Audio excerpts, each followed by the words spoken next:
isquémico y hemorrágico.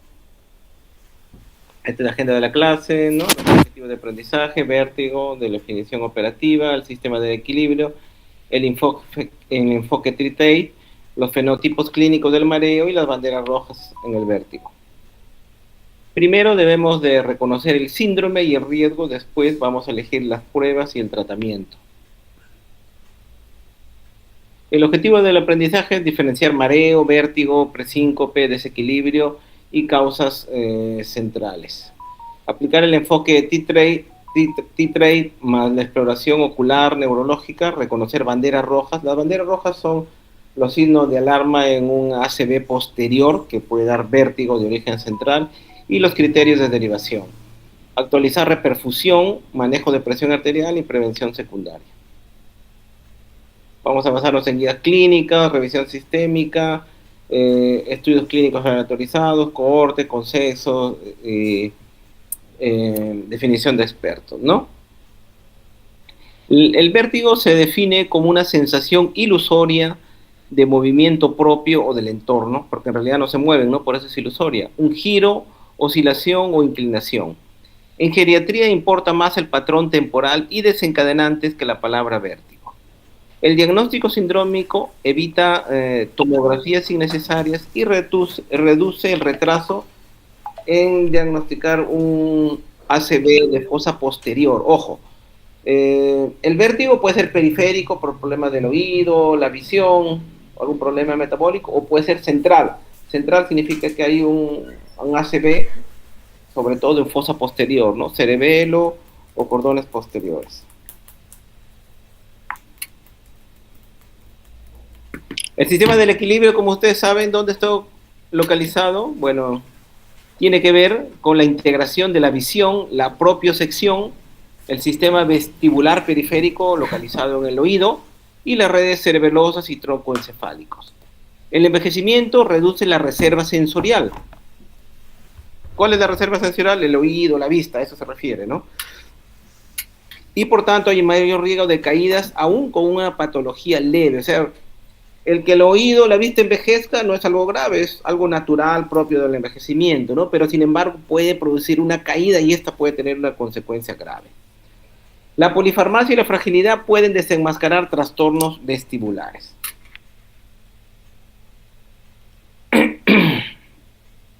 El enfoque Tritrae, ¿no? De las siglas en inglés, timing, que se refiere a tiempo, ¿no?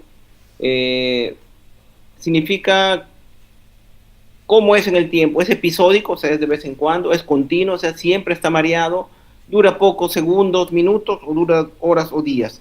El vértigo periférico generalmente es episódico, no es continuo, y dura segundos o máximo minutos. En cambio, el vértigo central por un ACV es más continuo, puede durar horas o días, ¿no? Los triggers significa si está en posición cefálica, si está en bipedestación, o sea, de pie, si el mareo es con el tos, valsalvo, movimiento, ¿no? Y target examination, los objetivos en el examen son pruebas de la marcha, las pruebas de Hinds, la prueba de Dix-Hale, que son pruebas de equilibrio, pares craneales, Romberg, etcétera, ¿no? Eso, ver si hay focalidad neurológica. Fenotipos clínicos del mareo. Es episódico y es desencadenado por el movimiento, como el vértigo periférico paroxístico benigno del envejecimiento, la hipotensión ortostática, a veces por exceso de medicamentos antihipertensivos, episódico espontáneo como la migraña vestibular, el síndrome de Meniere, el accidente isquémico cerebral transitorio y los problemas vértebro-vestibulares del oído, ¿no? El síndrome vestibular agudo es una neuritis vestibular versus un ACV del cerebelo o del tronco. Agudo, ¿por qué? Porque si es agudo, ustedes saben que el ACV o el accidente cerebrovascular o enfermedad cerebrovascular o stroke es agudo, ¿no? O sea, se obstruye una arteria del cerebro, pues y ese es el ACV isquémico, o se rompe una arteria del cerebro y ese es un ACV hemorrágico. Esto es agudo, ocurre en un momento, ¿no? Eso es tal vez también un poco la diferencia con un vértigo periférico paroxístico benigno del envejecimiento, que es por problemas del oído o la vista, ¿no?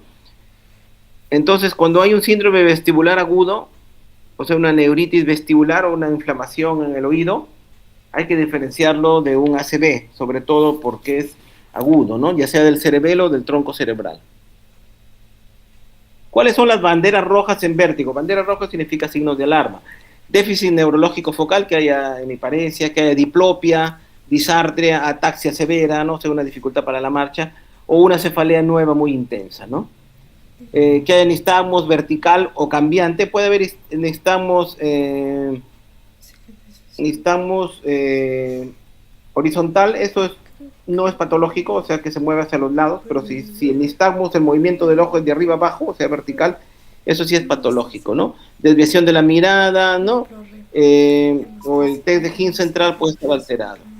Hay factores vasculares, más inicio brusco. Factores vasculares, ¿cuáles son? Que tenga presión alta, diabetes, ¿no? Y que se inicie súbitamente el mareo, hay que sospechar un ACV posterior, aunque la tomografía sea normal. La tomografía cerebral no es muy buena para ver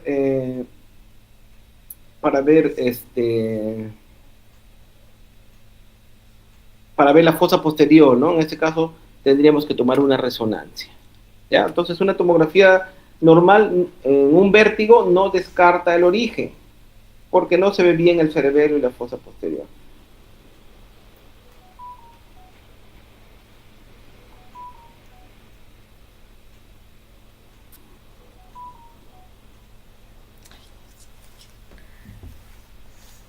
Tratamiento basado en evidencia, entonces vamos a aplicar las guías, pero se debe individualizar por fragilidad, función y preferencias, ¿ya?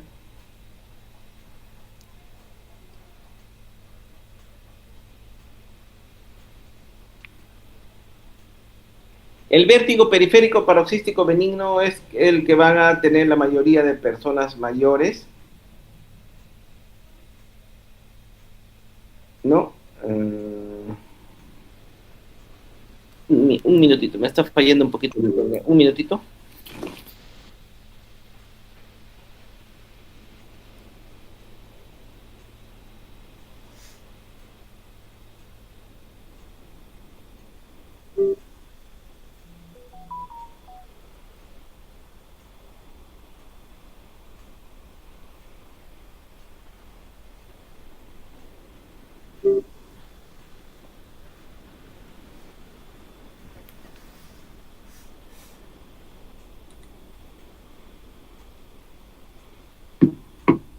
Ya, el vértigo periférico paroxístico benigno, ¿cómo lo identifican?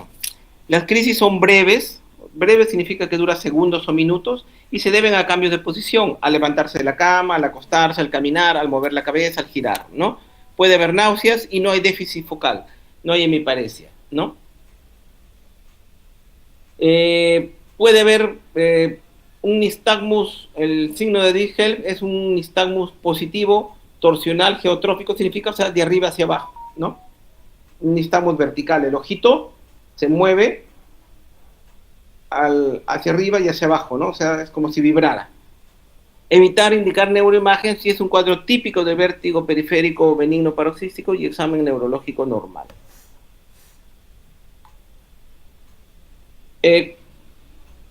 ¿Cuál es el tratamiento con evidencia? ¿No? Como les digo, basado en guías clínicas, en revisiones sistémicas, en ensayos clínicos aleatorios, cohortes con sexos de expertos para el vértigo paroxístico benigno del envejecimiento.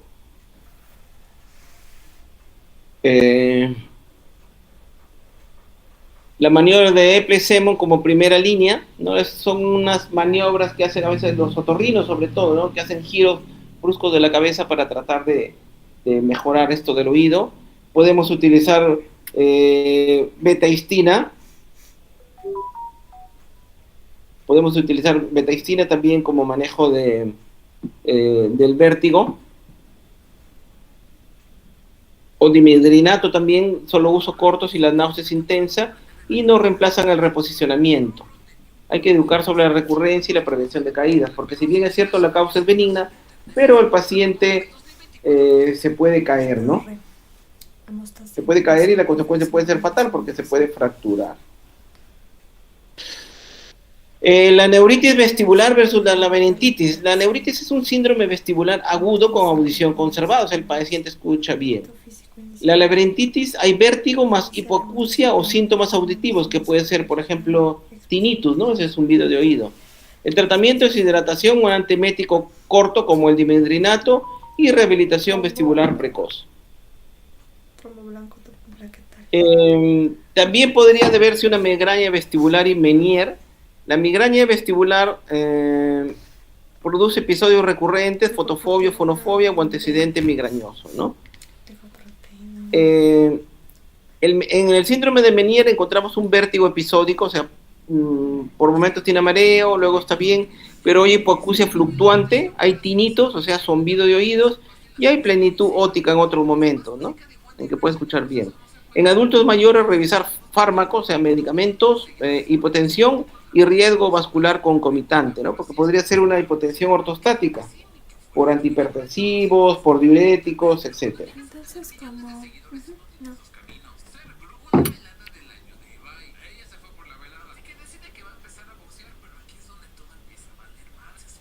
El manejo geriátrico del vértigo, entonces, ¿cómo lo vamos a hacer?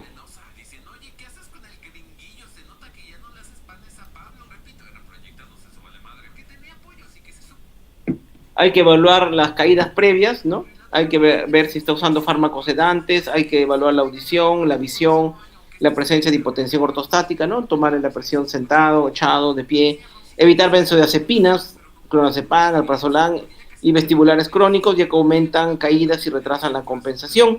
Hay que hacer rehabilitación vestibular y el fortalecimiento reduce la discapacidad. Tenemos... para ver un caso breve, en forma práctica, tenemos un adulto mayor con vértigo de inicio súbito, continuo, tiene vómitos, tiene inestabilidad para caminar, ¿no? El test de Hinds es periférico solo si lo realiza el clínico entrenado y hay un nistagmus espontáneo.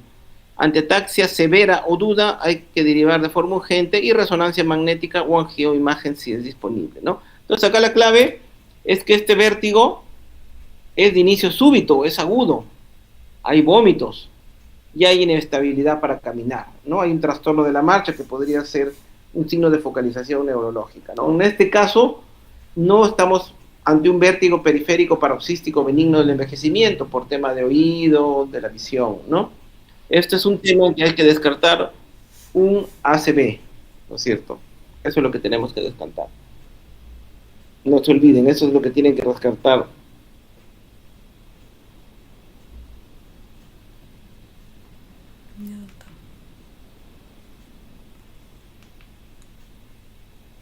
Todo bien, ¿no? Particularidades geriátricas, bueno, tenemos que aplicar las guías, como les dije, ¿no? Pero individualizar por fragilidad, por función y por preferencias. En geriatría siempre vamos a individualizar los pacientes, porque ustedes saben, las guías están hechas en poblaciones jóvenes especiales, ¿no? Vamos a ver ahora algunas palabras sobre ACV, concepto y carga. El ACV isquémico es una oclusión arterial con core, es una zona es un centro y una zona de penumbra, potencialmente recuperable. El LIGHT es el episodio isquémico sin infarto establecido, pero alto riesgo precoz. Y el ACV hemorrágico es un sangrado intraparenquimatoso subarachnoideo con efecto de masa y toxicidad sanguínea.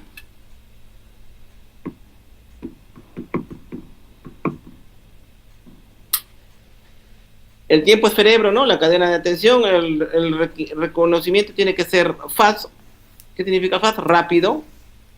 Be fast, muy rápido, ¿no? Hay que ver la cara, los brazos, hay que ver la marcha, el tiempo que ha pasado, el balance, los ojos, ¿no? Hay que hacer una glucosa capilar, hay que ver la hora de inicio en cuál tuvo el ACV, los síntomas, y la última vez que lo vieron bien, si es que no había algún testigo presente, si usa anticoagulantes, porque si usa anticoagulantes podríamos estar ante un ACV hemorrágico, ¿no? Y hay que trasladar un centro con imagen y capacidad de reperfusión. La neuroimagen inicial, la tomografía sin contraste, descarta hemorragia y grandes infartos tempranos. La angiotomografía identifica oclusión de un gran vaso y la guía para trombectomía, si es precoz. Y la resonancia magnética con difusión es más sensible en ACV posterior, pero no debe retrasar la reperfusión. Isqueria Core pregunta, y penumbra, perdón. El core es el tejido con daño irreversible por hipoperfusión crítica, es lo que está al centro, ¿no? En el cerebro, al centro, donde se obstruyó la arteria o se reventó la arteria. Penumbra es un tejido viable disfuncionante que está alrededor del core, y es el objetivo de la trombolisis o la trombectomía. ¿Por qué? Porque tiene arterias colaterales y explican la variabilidad clínica y las ventanas extendidas. La trombolisis del trombo en el cerebro se utiliza puede ser alteplasa, tenecteplasa, según protocolo local y criterio de elegibilidad. La ventana estándar es hasta 4 horas y media y ventanas extendidas son seleccionadas por imagen. Controlar la presión arterial antes de trombolisis, el objetivo es que esté menor de 185/110. La trombectomía mecánica es indicada en oclusión de gran vaso anterior y casos seleccionados posteriores. Beneficia hasta 24 horas en pacientes seleccionados por clínica imagen y no retrasar traslado por estudios que no cambien la conducta. Manejo de presión arterial y glucosa en ACV isquémico sin reperfusión, o sea, sin alteplasa y eso, sin fármacos. No bajar presión arterial salvo que sea mayor de 220/120 con morbilidad crítica. Con trombólisis menor de 185/110 antes y menor de 180/105 en las primeras 24 horas. Evitar hipoglicemia y tratar hiperglicemia marcada. Hiperglicemia marcada es cuando está más de 180/200. Síntesis clínicas, aplicar las guías clínicas, pero individualizar por fragilidad, funcionalidad y preferencias del paciente y la familia. Antitrombóticos iniciales, aspirina temprana si no hay hemorragia y no recibió trombolisis reciente. Esta es prevención secundaria. Doble antiagregación corte en accidente isquémico cerebral transitorio de alto riesgo o ACV menor no cardioembólico. Y anticoagulación en fibrilación auricular se inicia según el tamaño del infarto y el riesgo hemorrágico. En el ACV hemorrágico las prioridades son suspender, revertir anticoagulantes según el fármaco, control de presión arterial temprano y seguro, evitar hipotensión, neurocirugía urgente si es que es un ACV cerebeloso con deterioro, hay hidrocefalia o compresión troncal.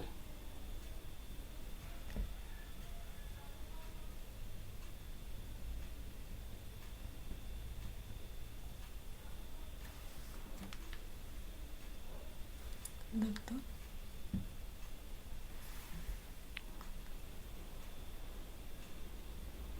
En cuanto a la hemorragia subarachnoidea, la sospecha es, usted sabe lo que es la hemorragia subarachnoidea, ¿no? Cuando hay un ACV hemorrágico y entra pues la sangre, como su nombre indica, al espacio subarachnoideo.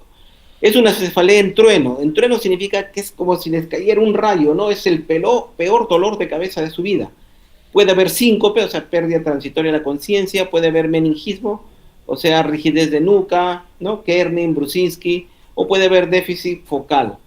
Hay que hacer una tomografía temprana. En la tomografía temprana van a ver la sangre de color blanco. Hay que hacer punción lumbar para ver si hay sangre dentro del líquido cefalorraquídeo y tomografía negativa según contexto, ¿no? Hay que derivar a un centro neurovascular para aneurisma y manejo de vasoespasmo. En prevención secundaria, el paquete mínimo a determinar el mecanismo, si es aterotrombótico, cardioembólico, lacunar, otro. Medir la presión arterial, controlarla, dar estatinas, antitrombótico adecuado, que puede ser aspirina, clopidogrel, dejar de fumar, hacer actividad física y tamizaje de fibrilación auricular con un EKG y manejo de diabetes o enfermedad renal.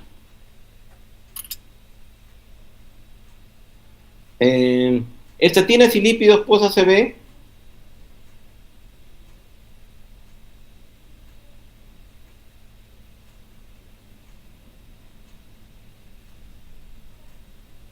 Estatinas y lípidos post-ACV, se puede dar estatinas de alta intensidad. De alta intensidad significa dosis de atorvastatina de 40 miligramos a más. Si es de origen ateroesclerótico, o sea, si hay un trombo de grasa que obstruye la arteria y el paciente lo tolera, porque las estatinas pueden producir mialgias, ¿no? Y radiomiolisis. El objetivo del EDLL debe ser bajo, una enfermedad aterosclerótica establecida, y agregar ezetimibe a un PCK9 si no alcanza la meta o muy alto riesgo, ¿no? Son tipos de fármacos. Rehabilitación y geriatría, inmovilización temprana segura, o sea, si hay riesgo de caída hay que movilizarlo, prevención de delirio, disfagia y úlceras por presión. Evitar deglución evaluar, la deglución, o sea, si es que no se atora antes de empezar a darle de comer, porque se podría atorar y aspirar. Nutrición adecuada, vacunar si lo requiere y un plan funcional centrado en metas, marcha, funcionalidad de la mano, lenguaje y la cognición. Síntesis clínica, nuevamente aplicar guías, pero individualizar por fragilidad, funcionalidad, preferencias. Errores frecuentes, tratar todo vértigo con sedantes y omitir exploración neurológica, confiar en la tomografía normal para descartar ACV posterior, no registrar la última vez que se le ha visto bien o no registrar si usa anticoagulantes o no, y no iniciar prevención secundaria antes del alta. La prevención secundaria es con aspirina o con ácido acetil salicílico mínimo 81 miligramos por día, usualmente se da 100 miligramos por día de ácido acetil salicílico, y atorvastatina 40 miligramos al día, dados en la noche. Algoritmo práctico entonces para el mareo agudo: estabilizarlo, manejar la glucosa, controlarla, signos vitales y ortostatismo. El patrón T-TAI, ¿no?, que son las evaluaciones que se hacen, más el examen neurológico y ocular, y si es un vértigo periférico paroxístico benigno típico del envejecimiento, de acuerdo a las maniobras, no hacer nada, pero si hubiera red flag, o sea, bandera roja, dolor de cabeza intenso, ¿no?, algún déficit focal, derivar como si fuera un probable ACV. Mensajes para el primer nivel: el vértigo en adultos mayores es causa importante de caídas, fracturas y discapacidad, y la maniobra correcta cura más que el jarabe del vértigo. Si hay un ACV posterior, puede presentarse como un vértigo aislado, y la sospecha podría salvar al tejido cerebral y al paciente. Diferencial rápido de vértigo: el patrón, el diagnóstico probable y el dato decisivo, ¿no? Si el patrón es de segundo más posición, o sea, el vértigo dura poquito y es relacionado a cambio de posición, lo más probable es que sea un vértigo periférico paroxístico del envejecimiento, ¿no? El test de Dix-Hale es un dato definitivo, o sea, no hay focalización. Si el vértigo dura días o es continuo, puede ser una neuritis o puede ser un ACV, ¿no? Puede haber trastorno de la marcha o puede haber focalización. Si dura minutos o horas y es espontáneo, puede ser un accidente isquémico transitorio, migraña, un síndrome de Meniere. El dato decisivo es ver la parte vascular en la audición, y un presíncope puede haber ortostatismo, problema cardíaco. Hay que medir la presión arterial de pie echado y hay que realizar un EKG para descartar arritmias cardíacas. En el ACV, decisiones clínicas: si hay sospecha de ACV, hay que hacer una tomografía urgente y no retrasar el manejo. Si estamos frente a un tipo de síndrome de la fosa posterior, hay que hacer un angio-TAC y hay que derivar. Podría ser trombectomía. Si estamos frente a un ACV isquémico probable hemorrágico, hay que revertir anticoagulación, no debemos suspender si el paciente está anticoagulado, y hay que buscar una presión arterial segura. Si estamos frente a un accidente isquémico transitorio de alto riesgo, la acción es una evaluación y manejo y observación corta, y buscar signos de FA con un EKG. Los take homes, o los objetivos de mensaje de la clase: si hay sospecha clínica y evaluación, hay que hacer una evaluación estructurada, disminuye los errores diagnósticos. Las guías orientan y la evaluación geriátrica individualiza. Hay que documentar decisiones, educación al paciente, familia y seguimiento. Bueno, esa es la bibliografía que se usaron, ¿no? Muy bien. Ahora denme unos minutos para colocar la siguiente clase, y al final, si hubiera algunas preguntas, ya las hacemos, ¿ya?